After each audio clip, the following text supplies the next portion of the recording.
Hi, what's your name? My name's Dave Simpson. Were you involved from the start, and can you tell us a bit more about your story?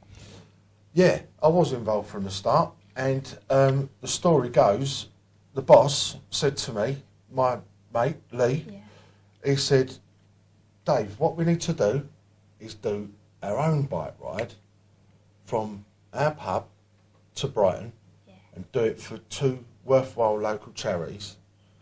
And I said, well, if we do it from the pub to Brighton, we're going to be stuck in Brighton and we're going to have to get home. Yeah. So he said, well, I said, why don't we start it in Brighton and bring it home like that? And so that was the idea. And that's how we came up with the Tour de Bexley. And then met him, myself and Carrie would go out around these streets of Brighton and through and in between, bit by bit, and work out the best route to avoid as many hills as possible. And that's pretty much it. And then we got involved with Bexley Moorings because I used to help them out when I was doing a different job, and I was helping them out for a little while as a befriender. So I knew about Bexley Moorings already, and they said, how about getting Bexley Snap involved? And Bexley Snap, they sort of worked together, and so that's how we chose our 2 charities as well. So, yeah, that's how we great. What's the terrain like on your ride? Well, it varies. Some of it is through towns, like Brighton town. Some of it you can see the sea, but not for long because you're only there for about a minute. And then you come out and then you pass around some fields and countryside next to this big A road, which is like a motorway. And then we come round and then up a really sort of steep hill, but it's not that steep in comparison to the ones up here. It's nothing, it's more like a curb. And then we come down so fast down this other side and then along Underhill Lane. Underhill Lane misses the Ditchling beacon, which everyone talks about on the London to Brighton ride, but because this is the Tour de Bexley, we do it better and we take it around the other way. So yeah, we pass across the middle there and then left at what we call Derrick's Corner. So then on this part along here, on the right hand side, you've got huge hills, great big hills you can't see over, and on a brilliant day it's an amazing sight.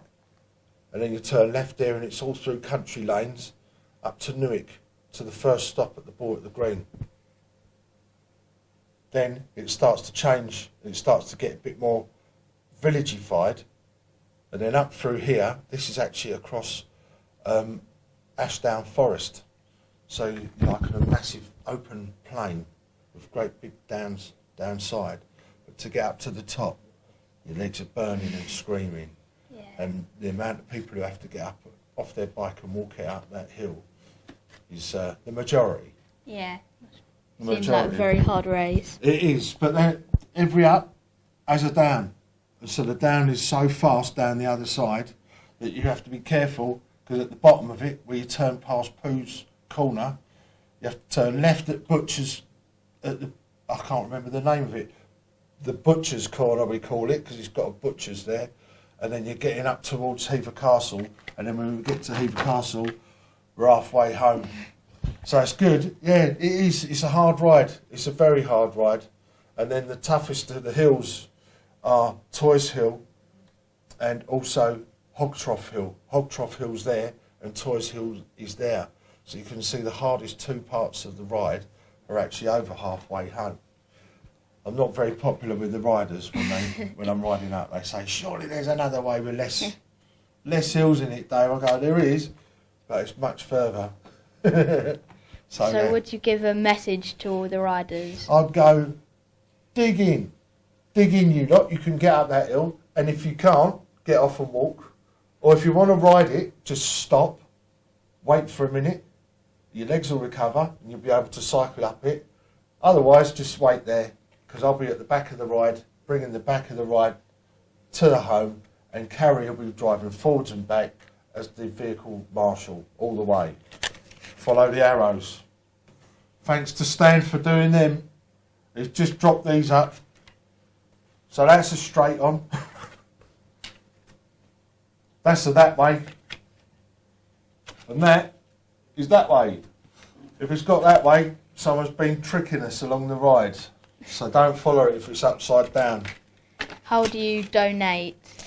So you can donate if you go to follow that link at the justgiving.com for Tour de Bexley. I'm pretty sure it's called, but it's on the link on the bottom of the screen. Thank you. Thank you. Very well done. Very good job.